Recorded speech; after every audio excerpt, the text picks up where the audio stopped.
हर teenager या हर young मर्द को ये सवाल एक बार लाइफ में परेशान करता ही है कि क्या नाइटफॉल एक बीमारी है, क्या नाइटफॉल एक प्रॉब्लम है, क्या नाइटफॉल अगर मुझे होगा तो आगे चल के मुझे बच्चे होने में प्रॉब्लम होगा, क्या अगर मुझे नाइटफॉल होगा तो आगे चल के मेरी सेक्स लाइफ खराब हो जाएगी। तो दोस्तों आज ये बहुत इंपॉर्टेंट सवाल के सभी जवाब मैं आपको देने वाला।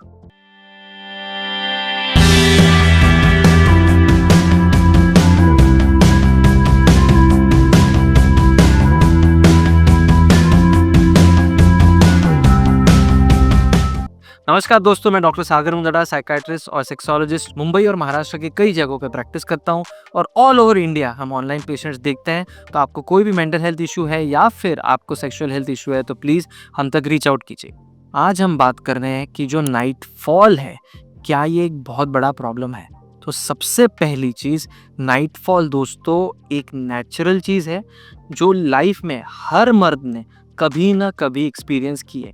किसी ने ज़्यादा प्रमाण में की है, किसी ने कम प्रमाण में की है, बट ये एक चीज़ हर मर्द को होती है, खास करके टीनेज में जब वो प्यूबर्टी स्ट्राइक करते हैं। नाइटफॉल को अगर हम साइंटिफिकली समझे तो नाइटफॉल मतलब ऑटोमेटिकली होने वाला नॉक्टर्नल एमिशन ऑफ सीमेन। मतलब जो सीमेन हमारा बाहर मैस्टरबेशन के बाद या फिर सेक्स के बाद निकलता है, वो ही बिना किसी कोशिश के जब हम सो रहे हैं, बिना किसी एफर्ट के जब ऑटोमेटिकली निकल जाता है रात में, और जब हम सुबह उठते हैं तो हमें हमारे अंडरवेयर में गीलापन महसूस होता है, उसे हम कहते हैं नाइटफॉल। अभी पहला मिथ इससे रिलेटेड जो लोगों में है वो है कि ये बीमारी है और ये अगर मुझे बहुत होगा तो मुझे बहुत थकावट आ रही है, मैं कुछ कर नहीं पा रहा हूँ। तो ये चीज़ पूरी तरह गलत है कि अगर आपको नाइटफॉल हो रहा है तो आपको कोई बड़ी बीमारी हो जाएगी या फिर आपको बहुत फटीग हो जाएगा, आप कुछ कर नहीं पाओगे। दूसरी चीज़, नाइटफॉल होने वाले व्यक्तियों को लगता है कि आगे चल के मेरी सेक्स लाइफ जो है वो बहुत बेकार हो जाएगी, मुझे इरेक्शन ही बराबर नहीं आएंगे। तो ऐसा एक भी स्टडी नहीं है दुनिया में जो ये प्रूव करता है कि पहले जिसको नाइटफॉल हो रहा है उसको कल चल के इरेक्टाइल डिस्फंक्शन होगा। तो ये चीज़ आप आपके दिमाग से बिल्कुल निकाल दीजिए। तीसरी चीज़, टीनेजर्स को, युवाओं को लगता है कि अगर मुझे नाइटफॉल अभी हो जाएगा तो मेरा जो बहुमूल्य या इम्पोर्टेंट सब्सटेंस है, सीमेन है, वो वेस्ट जा रहा है और इसके कारण आगे जब मेरी वाइफ रहेगी और मुझे बच्चे करने होंगे तो तब मेरी स्पर्म क्वालिटी बहुत ही ख़राब हो जाएगी। तो इसमें भी दोस्तों किसी भी प्रकार का तथ्य नहीं है, इसको आप बिल्कुल इम्पोर्टेंस मत दीजिए, ऐसी कोई भी चीज़ नहीं है। हाँ, नाइटफॉल लेकिन ये स्पेसिफिक कंडीशंस में प्रॉब्लमेटिक हो सकता है। क्या है वो कंडीशंस? सबसे पहले, अगर आपको हर रोज़ नाइटफॉल हो रहा है, जनरली नाइटफॉल जो होता है वो टीनेजर्स में होता है और 2-3 दिन के गैप में होता है अगर वो मैस्टरबेट नहीं कर रहे हैं तो अगर आपको रोज़ हो रहा है तो खतरे की घंटी हो सकती है ही, ऐसा मतलब नहीं है। आपने एक बार डॉक्टर को जाके चेकअप कराना चाहिए।